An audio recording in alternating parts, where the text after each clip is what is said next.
Buong detalye sa Senate hearing at pagpupulong ni Nino Mulak sa GMA contractors na gumalaw sa anak niya.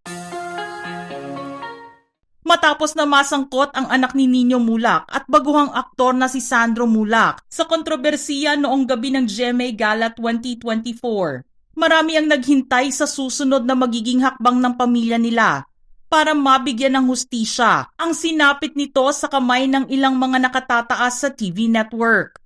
Sinabi ng GMA management na contractors at third-party personnel ang mga nabanggit na pangalan at involved sa pang-aabuso sa baguhang aktor. Ginawang formal ni Sandro ang kanyang reklamo at ipinarating sa GMA network ang hinaing nito laban kina Jojo Nones at Richard Cruz. Matapos kumalat online ang tungkol sa di umano'y violation and abuse na sinapit niya sa kanilang mga kamay. Ayon naman kay Attorney Maggie Abraham Garduque, legal counsel ng mga inirereklamo, our clients are deeply saddened by the serious allegations hurled against them circulating on social media. And though these allegations do not mirror the true accounts of the event, for the meantime we urge the public to respect the investigation being conducted on this case, and we advise people who have no personal knowledge of the incident to refrain from posting baseless defamatory allegations and therefore unfairly subjecting both parties to publicity trial. Nitong nakaraang araw lamang ay nakita na si Nino kaharap ng ilang mga senador para talakayin ang issue ng kanyang anak. Napaluhan na lang ang dating child actor habang ikinikwento niya sa komite ng Senado ang takot ng kanyang anak na si Sandro habang sinasabi sa kanya ang insidente na kinasangkutan matapos ang GMA Gala. Sa pagdinig ng Senate Committee on Public Information and Mass Media hinggil sa pang-abuso at harassment sa industriya ng mass media, sinabi ni Mulak na labis siyang nasaktan nang marinig niya ang anak sa telepono at kung paano nito ikinuwento sa kanya ang naranasan sa kamay ng dalawang executives ng network. Nalaman din niya na ang bunsong kapatid nito na si Alonzo ang unang sinabihan ng kapatid na siya namang nagsabi sa kanilang ama. Ang naging pahayag din daw ni Sandro sa kapatid ay huwag sanang mangyari sa kanya ang ginawa sa kanyang pang-aabuso. Sinabi rin ni Nino na kung nangyari sa kanila ang ganitong insidente, ano pa kaya sa ibang mga artista na hindi galing sa kilalang pamilya sa showbiz, lalo na sa mga baguhan. Ang legal counsel naman ng mga Mulak na si Attorney Sarina Quintanilla Raz ay sinabing hindi kasama ang GMA Network sa mga respondents ng reklamo. Sa ngayon kasi ay tutok sila sa dalawang tao na involved. Dumalo rin sa nasabing hearing ang GMA Network Senior Vice President for Programming, Talent Management, Worldwide and Support Group na si Attorney Annette Gozon Valdez. At sinabing may preventive suspension na silang ipinataw sa kanilang independent contractors na pinangalanan ng sparkle artist na si Sandro sa kanyang reklamo. We immediately issued a preventive suspension order to the two being accused of Mr. Sandro Mulak. Now we are waiting for their reply because of course we follow the procedures of due process. Dagdag pa niya, nagsasagawa na rin ng sariling investigasyon ang network matapos magsampa ng reklamo ang pamilya Mulak sa Human Resources laban kina Jojo Nones at Richard Cruz. Tiniyak din niya sa komite na magsasagawa ng patas at masusing investigasyon ang GMA Network laban sa reklamong ito ng kanilang artista. Bagamat hindi regular na empleyado ng GMA ang mga nareklamo, sinabi ni Annette Gozon na ang dalawa ay nakatali sa mga patakaran ng network, kabilang ang Code of Conduct nito. Idiniin din niya na hindi kinukonsinti ng GMA ang kahit na anong klase ng pang-aabuso.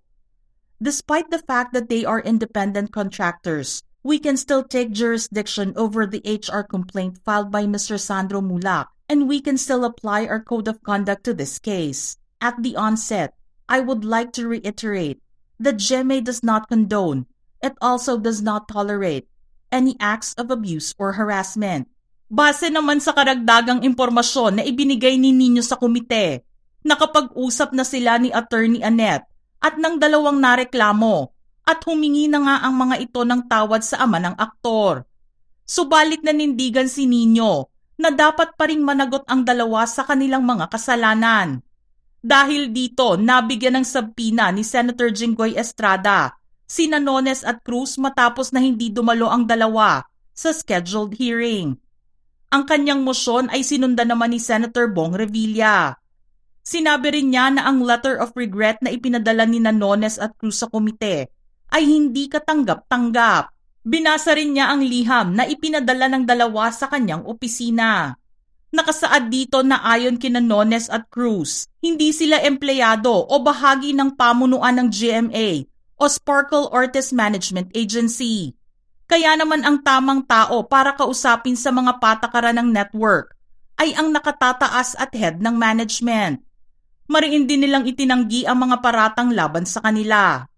Bukod kina Nones at Cruz, hindi rin nakadalo si Sandro sa pagdinig at kinwestiyon ito ni Senator Jinggoy. Dapat ay magbibigay din siya ng sabpina kay Sandro, pero agad din niya itong binawi. Sinabi ng MULAC Legal Counsel na wala sa tamang mental at emotional state ang aktor para dumalo sa isang pagdinig kasunod ng insidente.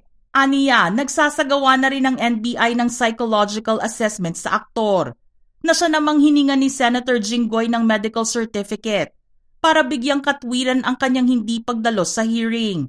Ipinaliwanag naman ni NBI Public Corruption Division Chief, Attorney Marie Catherine Nolasco Ilescas, na pinayuhan ng NBI Behavioral Science Division si Sandro na limitahan ang kanyang public exposure para hindi lumala ang kanyang kondisyon. May ilang araw ding naging tahimik ang kampo ni Nino at Sandro at sinabing magsasalita lamang sila matapos nilang makapag-file ng kaso laban sa mga nang-abuso sa kanyang anak. Naglabas naman ng pahayag ang pamunuan ng GMA Network at sinabing sinimulan na nila ang sarili nilang investigasyon bago pa matanggap ang reklamo ni Sandro bilang pagkilala sa kabigatan ng insidente. Ayon sa official statement ng network, respecting Sandro's request for confidentiality, the investigating body will withhold all details of the formal investigation until its conclusion. The network assures the public and all stakeholders of its commitment to conducting this investigation with the highest standards of fairness and impartiality.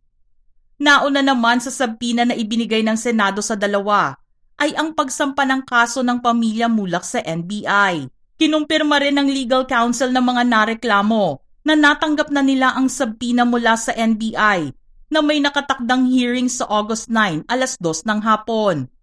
Pero ipinagtaka ng abogado kung bakit ito nanggaling sa Public Corruption Division ng NBI. Ani Attorney Maggie, I just don't know why it is the Public Corruption Division which will handle the investigation when none of the respondents are public officials or officers. Mga ka-showbiz peeps, ano ang inyong reaksyon sa ating paksa ngayon? Type your comments below.